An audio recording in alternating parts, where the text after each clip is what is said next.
Mobile जो गिरोह है उसको पकड़ने में सफलता प्राप्त की है। काफ़ी समय से जो सूचनाएं प्राप्त हो रही थी उसमें मोबाइल चोरी होने की सूचनाएं काफ़ी पुलिस को प्राप्त हो रही थी। कोलार पुलिस ने टीम का गठन करके चोरी किए हुए 41 मोबाइल जब्त किए हैं, जिनकी कीमत लगभग 9 लाख रुपए है। और पश्चिम बंगाल का आरोपी है जो इन मोबाइलों को खरीदता है। जो प्रेस नोट आपको दिया गया है उसमें भी इसमें डिटेल में जो है नाम दिए गए हैं। पूछताछ में अरविंद पवार, छोटू उर्फ रंग बहादुर, मोहम्मद कलीम शेख, ये जो हैं इसमें अलग अलग इनसे पूछताछ की गई पुलिस द्वारा। और इन्होंने भोपाल के कई थाना क्षेत्रों से लगभग 12 मोबाइल बताए हैं जो चोरी किए हैं।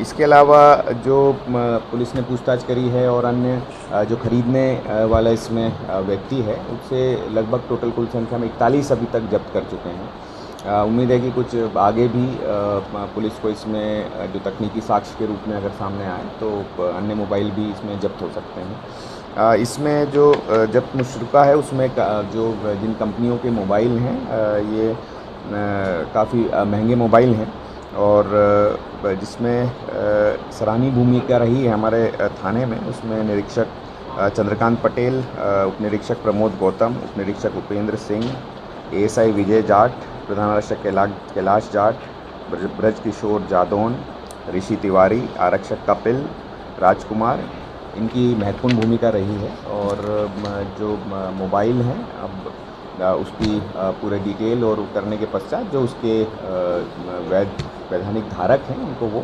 मोबाइल भी वैधानिक प्रक्रिया के तहत वापस किए। तो किसी बंगाल के आदमी को ये खरीद कैसे करते थे, मतलब क्या मतलब डंडिस्टिक घर में घुस के चोरी करते थे या मार्केट में जाके चोरी करते थे, मतलब क्या? ये बेसिकली भीड़-भाड़ वाले जो इलाके होते हैं, मार्केट एरियाज़ होते हैं, प्रोग्राम स्थल होते हैं, जहाँ पर व्यक्ति को तुरंत जानकारी ना मिल पाए कि उसका मोबाइल चोरी हुआ है, उन स्थानों से मुख्यतः करते हैं।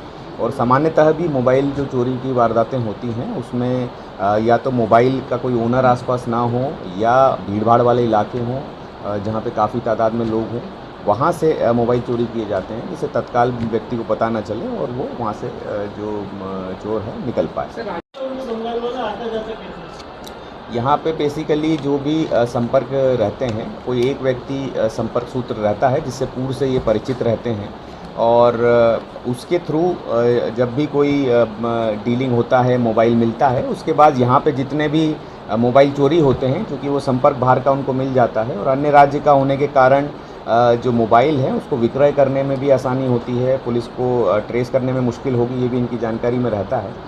तो वो एक बार संपर्क सूत्र बनने के पश्चात वो लगातार जो भी मोबाइल होते हैं उनको एकत्र करके उसी व्यक्ति को क्योंकि ये कोई भी डाक के माध्यम से नहीं भेजे जाते हैं तो लेन देन चलता है, लेकिन व्यक्तिगत रूप से इसका आदान प्रदान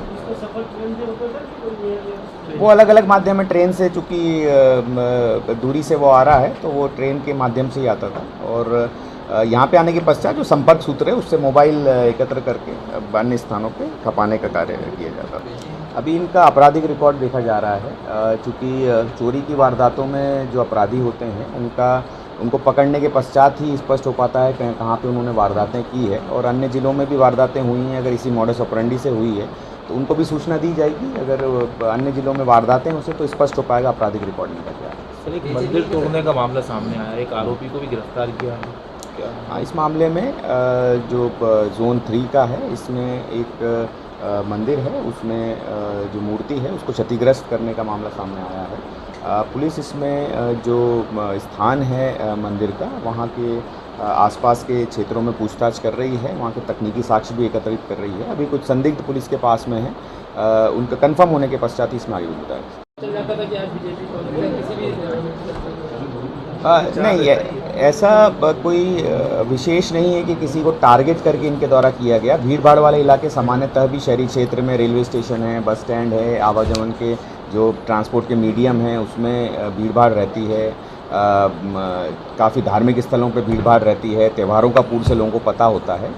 तो कि विशेष टारगेट करके नहीं, सामान्यतः जो भीड़ भाड़ वाला के क्षेत्र होते हैं उन्हीं पे ये करते हैं।